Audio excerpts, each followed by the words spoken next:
En este primer video vamos a hablar sobre qué son y cómo funcionan los condensadores o capacitores.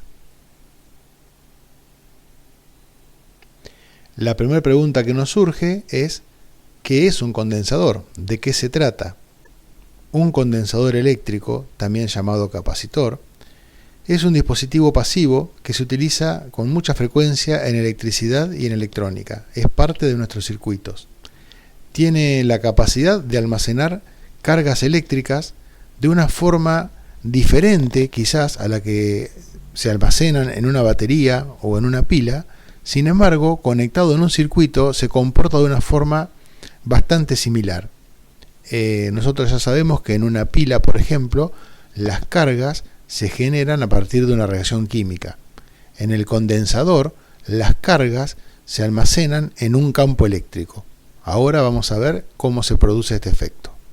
Para ello necesitamos conocer cuál es su estructura interna. Un condensador consta básicamente de dos placas metálicas que hemos representado aquí de color naranja o amarillo, que están separadas por un material aislante. En este caso sería la zona central de la imagen. Este aislante recibe el nombre de dieléctrico y se interpone entre ambas placas conductoras, que serían la armadura del condensador. Este dieléctrico tiene la característica de ser un material aislante y ser muy delgado. Puede estar constituido de distintos materiales según sea el condensador. Puede ser de aire, puede ser de papel, de mica, de cerámica, de plástico y una serie de materiales aislantes.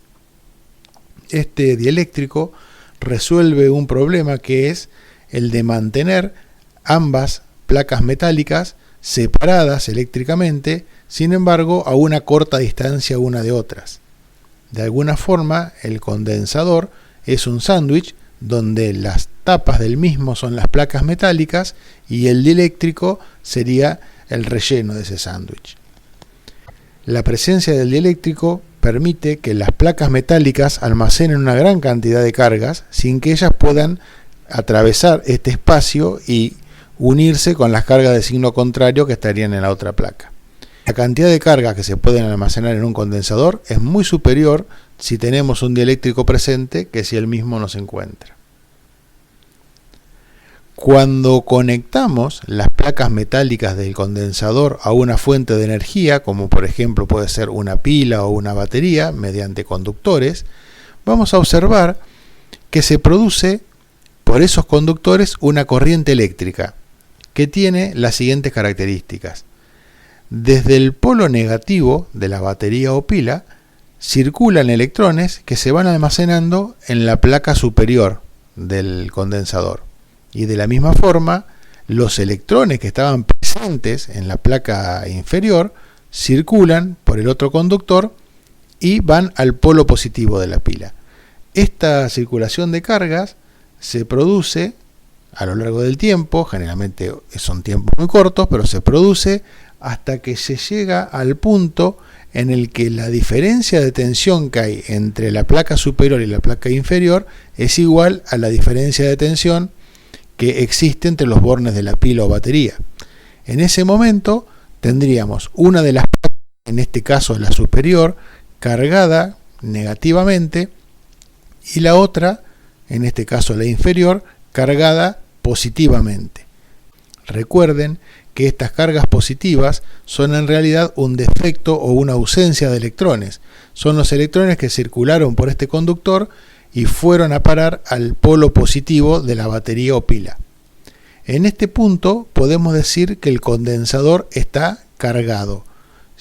Si uno retirara la batería, las cargas permanecerían en su sitio, porque no pueden irse a través del circuito, porque el circuito ya no está, lo hemos desconectado, y no pueden pasar de una placa a la otra por la presencia del dieléctrico.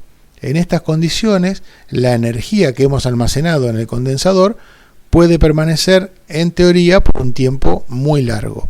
Ese tiempo, en realidad, en la práctica, está limitado por las imperfecciones que presenta el dieléctrico. El dieléctrico es un muy buen aislante, pero no es un aislante perfecto. Entonces, a lo largo del tiempo, algunas cargas se anularán, porque cruzarán este espacio y se anularán con las cargas de signo contrario, y el condensador progresivamente se irá descargando. Pero eso es un tiempo de una magnitud mucho mayor al tiempo que tardó en cargarse.